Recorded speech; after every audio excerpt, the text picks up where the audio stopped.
Hey guys, Tyler here. Metroid is one of Nintendo's most successful video game franchises, spanning several consoles from the Nintendo Entertainment System all the way to the Nintendo Switch. They chronicle the missions of bounty hunter Samus Aran in a sci-fi setting that contains many homages to, in particular, the Alien and Star Wars franchises. Combining exploration-based adventure and item gathering with platformer and shooter dynamics, Metroid is famous for its non-linear gameplay. But this isn't the only non-linear aspect of the franchise. The chronology of the Metroid series distinctly does not match the release order of the games. So, much like with The Legend of Zelda, efforts have been made by both Nintendo and the fans to construct a sensible timeline of events in Metroid. Okay, maybe it's not as confusing as Zelda, but you get the point. Either way, in this video, I'd like to chronicle the major events of the Metroid timeline and analyze various aspects of this sci-fi universe. Let's get started. Before we dive into the events of the games themselves, I think it's prudent to examine Metroid's background lore. Dating the games is rather difficult, as various Metroid installments reference a cosmic calendar that is meant to be somewhat ambiguous. Much like Mega Man, and I promise that's the last time I will compare these two properties, certain Metroid instruction booklets and art books set events in years like 20x5, 20x6, and so on. Of course, cosmic calendar is a bit of an oxymoron, since our calendar is based on the revolutions of our planet around the sun, and months counted as orbits of the moon, although the sun does revolve around the center of our galaxy. Either way, what's important is that it's sometime in the future. Earth is part of an interstellar government called the Galactic Federation, which the Metroid Prime US website states has 140,328 permanent member systems.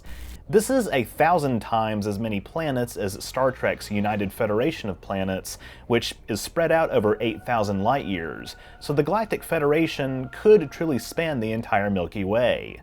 But interestingly, this is still 0.0004% of the number of planets thought to be habitable in our galaxy, and indeed, large swaths of space are still unexplored by the Federation. The founding members of the Federation and most of its politicians include a cadre of intelligent alien species, but humans seem to dominate the Federation Marines.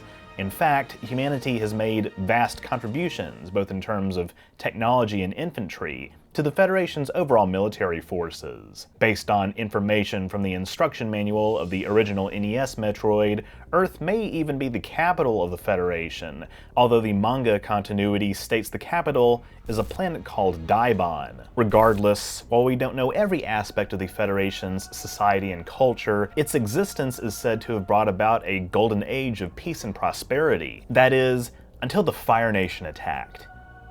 I mean the space pirates. To combat this new threat, the Federation founded the elite Galactic Federation Police. But while it would be a while before Samus Aran came on the scene, the space pirates touched her life in a very profound way during her childhood. Samus was born to Rodney and Virginia Aran, but lost her parents during a space pirate raid of the Earth colony world K2L. As K2L is supposedly neighboring Zebes, Samus was taken in by the bird-like Chozo, an ancient and powerful alien species, and raised on Zebes. She was infused with Chozo DNA to help aid her survival on the planet, which contains many sectors unfit for human habitation. Upon reaching adulthood, she joined the Federation Police, serving under Commander Adam Malkovich. Though Samus had a lack of respect for authority, she begrudgingly came to view Adam as a mentor.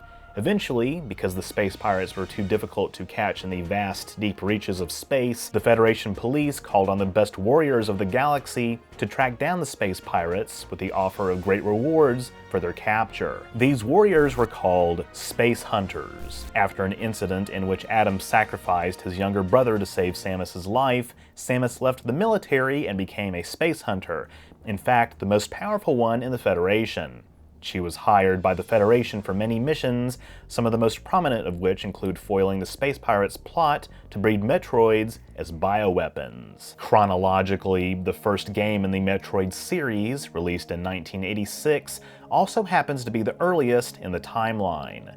In the original NES Metroid, Samus traveled through the caverns of Zebes to stop the space pirates from exploiting Metroids for galactic domination. She confronted the cybernetic life form known as Mother Brain and its guardians, Kraid and Ridley. In the game's 2004 Game Boy Advance remake, Metroid Zero Mission, Samus was ambushed by space pirates during her escape from Zebes after killing Mother Brain. Her starship crash-landed back on the surface, and stripped of her power suit, she had to infiltrate the space pirate mothership to find another way off the planet. After receiving a fully upgraded power suit from deep within the ruins of a sector called Chozodia, she returned to the mothership and eliminated its onboard Ridley robot, making off with an escape ship as it self-destructed. The next game in the timeline is Metroid Prime, released in 2002 for the GameCube. Following the events of the first Metroid, Samus received a distress signal and traveled to Talon 4 to prevent the space pirates from exploiting a carcinogenic substance called Phazon. She discovered the Chozo once settled on Talon 4 too, and that their disappearance, along with the emergence of the Phazon, was due to an interstellar object crashing into the planet. The Chozo had contained the source of the Phazon and left the world, and their prophecies foretold of Samus's arrival. They left abilities to help her eliminate the Phazon, and after gathering all these abilities and defeating Meta Ridley, Samus unsealed the impact crater and confronted the source of the Phazon, Metroid Prime. Hey, that's the name of the game! Upon being killed, the Metroid Prime absorbed Samus's Phazon suit, and the post-credits 100% reward reveals that it was reborn as Dark Samus. In Metroid Prime Hunters, released in 2006 for the DS, the Galactic Federation received an unusual telepathic message. Samus was sent to the remote Alembic cluster of the Tetra Galaxy to uncover a rumored ultimate power. 6 rival bounty hunters also intercepted the message and attempted to secure the power before anyone else could, including Samus. The meaning of the ultimate power is never specified, but it is speculated to be a lie sent by a creature known as Goria that has been sealed away in an interdimensional prison. Samus and the other hunters presumably escaped the crumbling facility after defeating Goria. In the 2004 game Metroid Prime 2 Echoes, yeah, we are kind of going back and forth now, aren't we? Released for the GameCube, Samus was sent to investigate a planet called Ether after communication with one of their ships was lost. After arriving, Samus found the entire crew killed and possessed by an evil interdimensional race called the Ing. She met one of several remaining members of the Luminoth alien species and learned Ether had been split into 2 dimensions by a meteor, later revealed to be a being called a Leviathan from the planet Phase. See? Phase? That sounds familiar, right? Guess what substance comes from there? Samus helped restore Ether to its rightful state and encountered Dark Samus. Metroid Prime 3 Corruption, released in 2007 for the Wii, depicts the time Samus and 3 other bounty hunters were called upon by the Federation to repair organic supercomputers called Aurora units and investigate pirate activity. The pirates attacked a nearby planet called Norion during the briefing, and Dark Samus corrupted the other hunters, rendering them comatose.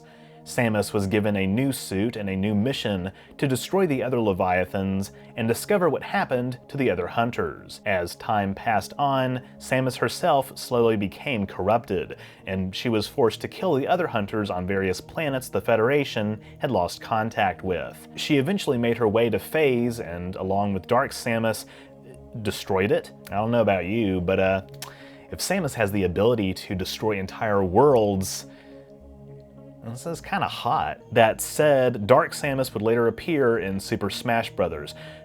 Wait, that doesn't count? In Metroid Prime Federation Force. What the hell is this, a Gundam game?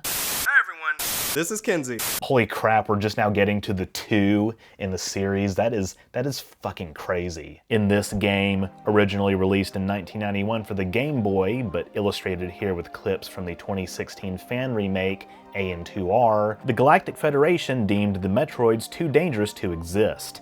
After their own failed attempts to contain them, the Federation employed Samus to travel to the Metroid homeworld of SR-388 and exterminate the species. SR-388 was originally a Chozo colony world as well, where some of the earliest experiments with Metroids were carried out. After killing every Metroid in sight, including their queen, Samus found an unhatched egg, and a baby Metroid hatched from it.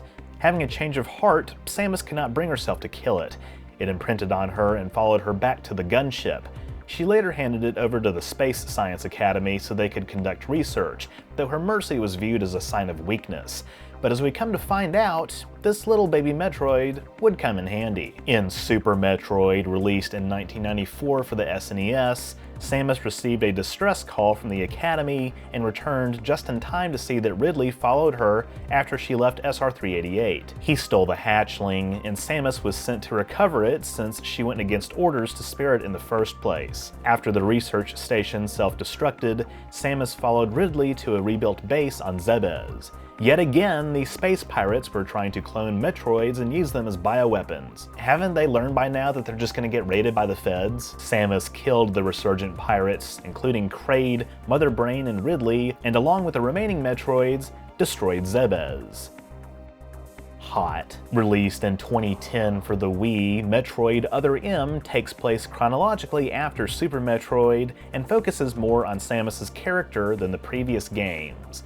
After the fall of the Roman Empire, you know what they say, guys think about the Roman Empire every 7 seconds. After the fall of the last Metroid and Mother Brain, Samus was rehabilitated. Scientists removed the particles from the baby Metroid from Samus's power suits and genetically recreated the Metroid species. Because of course they did. Samus intercepted another distress signal from a seemingly abandoned Federation space station, meeting the 7th Platoon under her former CO, Adam Malkovich. Together, they explored the station and battled various aggressive life forms. We find out that a Federation splinter group on the station, in concert with Mother Brain, had created a clone of Ridley as well as Metroids without their weakness to ice. Adam sacrificed himself to destroy the sector containing these Metroids, and later Samus found another queen, killing the last Metroid in existence once again. The next installment in the timeline, Metroid Fusion, released in 2002 for the Game Boy Advance, saw Samus infected by a creature known as an X-parasite, while acting as a bodyguard for the Biologic Space Lab's research team on SR-388. The Chozo originally created the Metroid to prey on the X, but in the Metroid's absence, the X's numbers now ran rampant. Doctors surgically removed Samus's power suit and cured the X infection with a vaccine derived from Metroid DNA, saving her life. She was then sent to investigate a disturbance on the BSL space station, where researchers attempted to contain the infected suit. As it turns out, the infected suit became an X-parasite mimicking Samus, the SAX, or Sex. In fact, X-parasites infected the entire station. While attempting to stop them, Samus discovered a secret lab containing Metroids, which the SAX subsequently destroyed. Through the X's asexual reproduction, at least 10 SAX had been created. With the help of Adam, whose mind was resurrected with AI, Samus crashed the station into SR-388, killing the X both on the station and on the planet. She's doing it again, guys. She's exterminating the entire population of a species on a whole planet. Based. Holy hell, this is a long one. In the very excellent direct sequel to Metroid Fusion, Metroid Dread, released in 2021 for the Switch, that's right, no original Wii U titles. And actually, I should clarify, it's Metroid Blast. I said battle. It's Metroid Blast.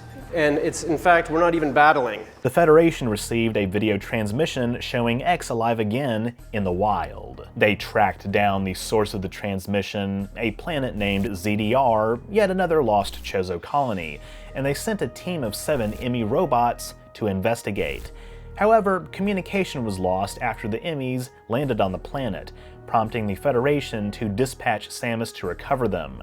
On ZDR, or rather under ZDR, she encountered the leader of the Mawkin tribe called Ravenbeak. Samus was swiftly defeated, but her adversary spared her, taking all her upgrades in the process. Hey, the leveling up has got to start somewhere, right? Samus began ascending through the planet's areas and eliminating reprogrammed enemies, extracting vital abilities from them along the way. She also was in contact with the Adam AI via communication centers spread throughout the planet. Later, Samus encountered Quiet Robe, a scientist of the Toha tribe. He explained that Ravenbeak sought to exploit the Metroids for galactic domination, and Ravenbeak wanted to use the Emmys to extract Metroid DNA from Samus and clone replacements. Quiet Robe was shot in the back and killed by a Chozo robot soldier, and Samus now sought to find Ravenbeak to foil his plan. Along the way, she discovered the X were indeed present, and she began to slowly mutate into a Metroid. Making her way onto Ravenbeak's aerial fortress, Itarash, Samus found out Ravenbeak had been masquerading as Adam and now had her in his grasp. She also found out that along with the Toha DNA, Samus contained Malkin DNA from none other than Ravenbeak himself. She fought Ravenbeak and inevitably lost, but the power of rage accelerated her transformation into a Metroid, and she drained the energy from Ravenbeak and Itarash. Ravenbeak was assimilated by an X-parasite, and after this abomination was destroyed, Samus made way to her ship. After the real Adam AI told Samus her new powers would drain the ship of its energy, an assimilated Quiet Robe appeared and sacrificed himself by allowing himself to be absorbed into Samus, reverting her transformation. Samus escaped ZDR before it exploded. Yes, another one! And the X were gone once and for all. Again. This time. For now. The canonicity of the Metroid Prime series and other M has been called into question by many, including the makers of the games themselves, with Prime considered to be something of a soft reboot. However, all the games listed above have been included in nearly every official Metroid timeline guide. I hope you enjoyed this deep dive, and let me just tell you, as a fan of the games, this is only the tip of the iceberg.